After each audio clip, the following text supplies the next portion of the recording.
ஏழரை சனியின் தாக்கத்தில் இருப்பதனால் உடலில் தான் அதிக முக்கியத்துவம். உடற்பயிற்சி, எதிரிகள் விஷயத்தில் பதட்டம் வேண்டாம். அனுமனை பிடித்து கொள்வதும் அனுமன் சாலிசா கேட்பதும், அடிவயிறிலிருந்து எப்பொழுதும் நரம்பு சம்பந்தப்பட்ட உபத்திரம் வரைக்கும் சிறிது கவனமாக பார்த்து கொள்வதும், பாதத்திற்கு அதிக முக்கியத்துவம் கொடுப்பது மேஷத்துக்கு முக்கியம்.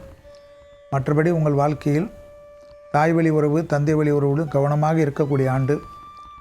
பெரியவர்கள் விஷயத்தில் அதீத கவனமாக இருப்பது, இரத்தபந்த உறவுகள் விஷயத்தில் கவனமாக இருப்பது, பூர்வீகத்தில் இருக்கக்கூடிய சொத்து தகராறில் சிறிது கவனமாக இருப்பதும், யாரையும் நம்பாமல் இருப்பதும், உறவினர்கள் விஷயத்தில் அதீத கவனமாக இருப்பதும் மிக மிக முக்கியமான அமைப்பாக காணப்படுகிறது.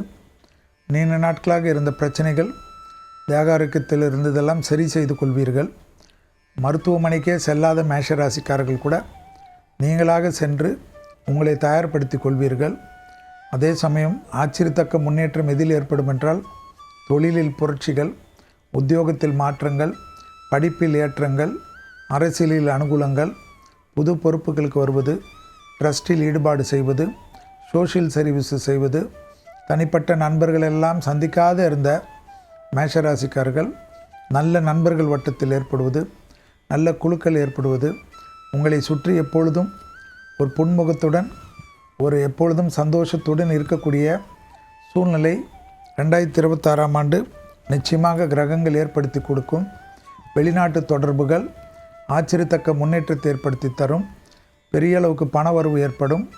நலம், வீடு சம்பந்தப்பட்ட இதை வாங்கிவிட்டு அதை வாங்கிவிட்டு எல்லாவற்றிலும் அதிலிருந்து வருமானம் எடுப்பது எப்படி என்பதை ஆராய்ந்து அதற்கேற்ற மாதிரி உங்கள் திட்டத்தை மாற்றுவீர்கள். தரிசு நிலங்களில் கூட ஏதாவது ஓரளவுக்கு விளைவித்து அதன் மூலியமாக வருவாய் பெருக்கிக் கொள்வீர்கள். குடும்பத்தில் காணப்பட்ட இந்த அந்யோன்ய குறைபாடு பரிபூர்ண நிவர்த்தி ஏற்படும். துணை அல்லது துணைவியாருடன் இருந்த மனத்தாங்கல்கள் பரிபூர்ண நிவர்த்தி ஏற்படுவது கண்கூடாக பார்க்கலாம். யோக பலத்தை அதிகமாக பெறக்கூடிய ராசிக்காரர்கள் மேஷராசிக்காரர்கள். இழுபறியாக இருந்த நிலைமைகள் படிப்படியாக மாறும்.